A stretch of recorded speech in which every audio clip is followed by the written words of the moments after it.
When the firestorm hit Maple Ridge, people grabbed their children, photos, heirlooms, anything they could hold. But one small creature didn't run from the flames.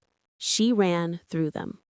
Not because she was fearless, but because she had already lost everything.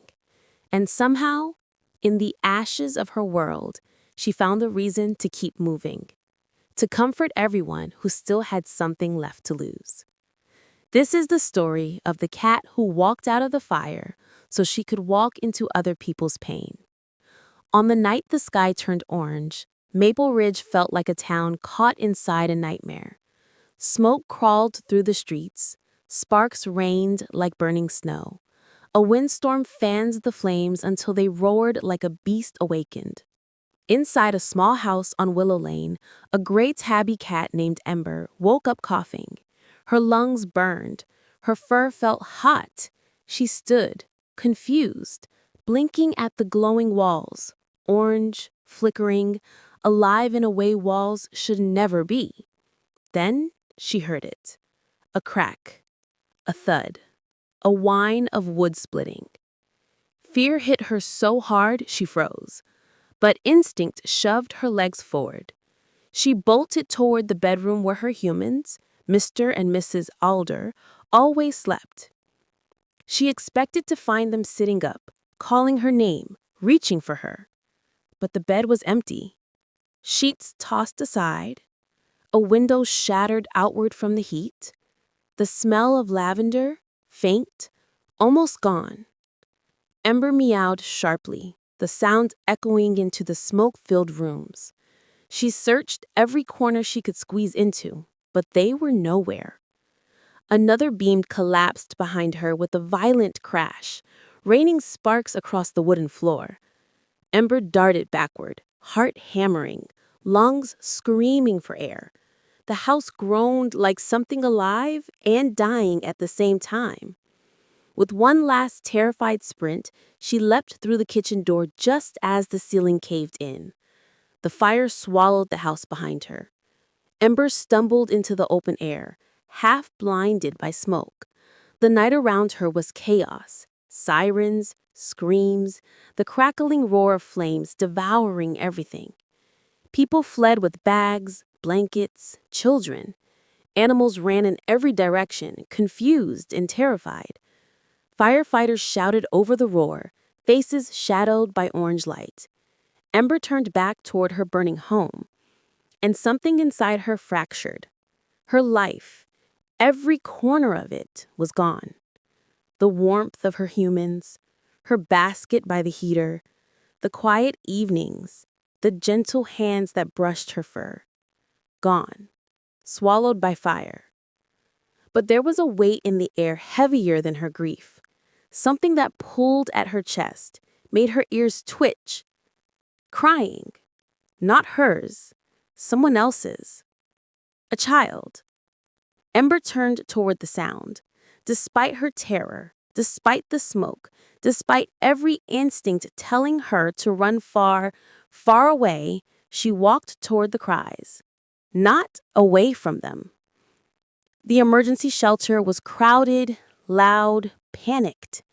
People huddled under blankets, covered in soot, some trembling so violently they couldn't hold their water bottles without spilling.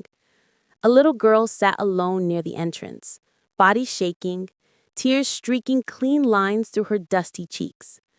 Ember approached slowly, tail low, head tilted. The girl looked down and choked out a sob. Ember pressed her warm body against the girl's leg. The crying softened, then slowed, then quieted completely. The girl scooped Ember up, burying her face into the singed gray fur, holding on as if the cat were the only thing that didn't burn in the fire. From that moment on, something awakened inside Ember, something she didn't fully understand, a tug, a sense. Whenever someone cried, Ember felt it before hearing it. Whenever someone trembled from shock, she sensed it before seeing them. Whenever someone whispered, "I lost everything," Ember appeared beside them like a shadow with a heartbeat. People began to notice. She goes to whoever is in the most pain.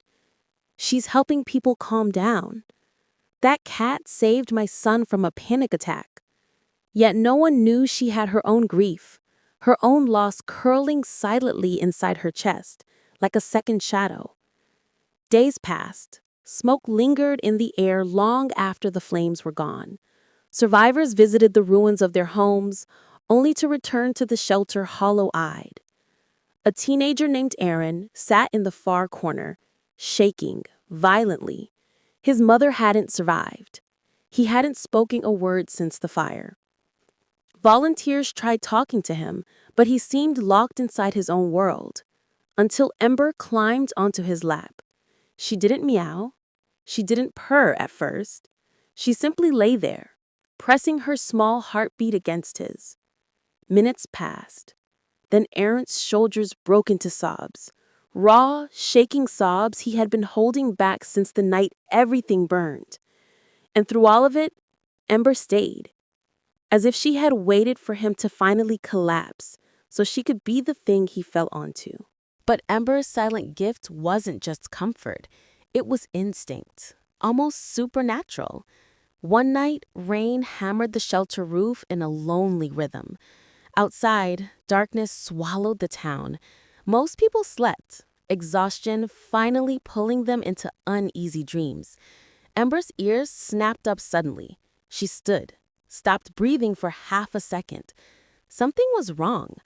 A moment later, the shelter doors burst open and a teen stumbled inside, panting and soaked. "Help! My grandma! She fell by the creek! She's stuck! She can't get out!" The rescue team grabbed lights and ropes. Before anyone could stop her, Ember darted through the open doors and into the storm. "Ember, no!" But she was gone.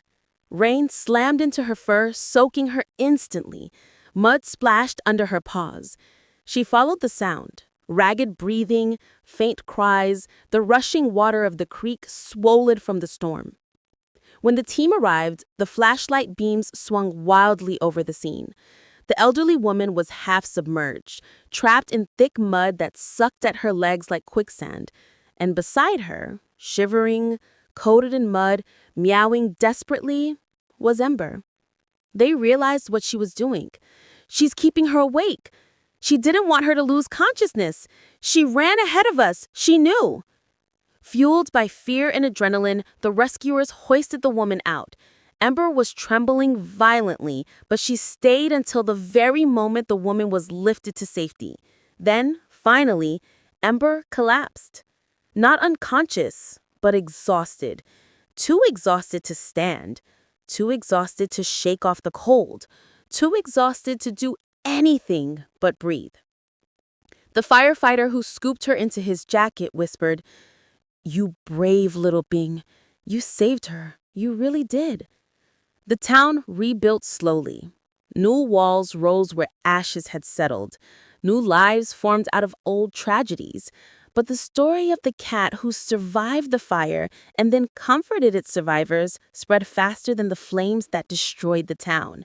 People began visiting the community center just to see Ember. Firefighters, after long night shifts, would sit beside her and let the tension melt from their muscles. Children who couldn't sleep after the trauma found rest with her curled beside them. Adults who held their grief too tightly found their tears breaking loose when she sat quietly at their feet. Ember became something no one planned, the emotional guardian of Maple Ridge. Someone suggested adopting her, but another whispered, "How do you adopt a soul that belongs to an entire town?" And so, unanimously, they decided Ember would stay at the community center permanently. No cage, no owner, just love. A family made of everyone she helped. The memorial service was held a month after the fire. Names of the lost were read aloud under a silver sky. When the older couple's names were spoken, Ember, who had been lying quietly near the front, stood up. She walked to the flickering candles, the photos, the flowers. People watched in stunned silence. Ember pressed her head gently against the picture frame of the couple who once loved her. One soft nudge, one silent goodbye. Then she turned, not to leave, but to return to the people behind her, her new family, her new purpose, her new life.